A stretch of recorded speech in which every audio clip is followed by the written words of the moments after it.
Sometimes you wake up and for no real reason, your heart already feels heavy. You've done your best, you've achieved things, you even have some of the things you once prayed for.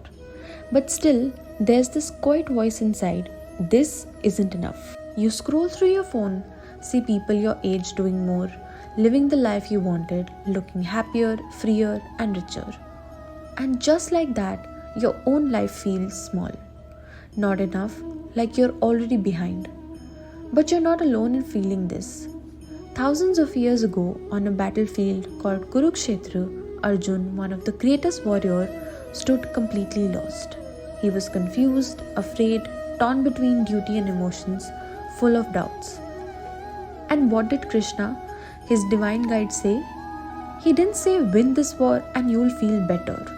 He said, जब इंसान बार बार किसी चीज़ के बारे में सोचता है तो उसे उससे लगाव हो जाता है, फिर लगाव से चाहत आती है, और जब वो पूरी नहीं होती तो मन अशांत हो जाता है.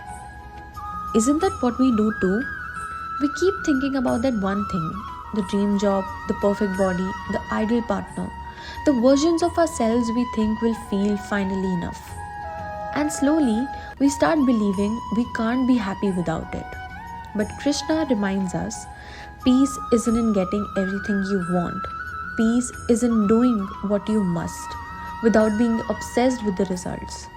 He says, तुम्हारा हक सिर्फ कर्म पर है, फल पर नहीं. That means, if you're putting in effort but constantly thinking, will it work?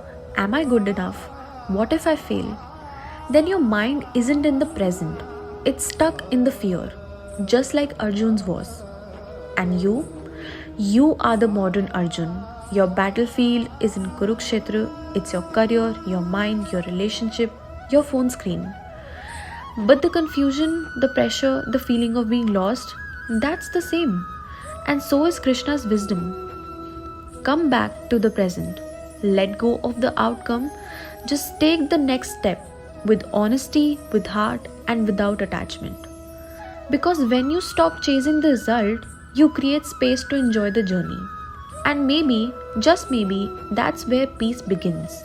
In letting go, in trusting, in simply doing your part, and letting life unfold as it's meant to be.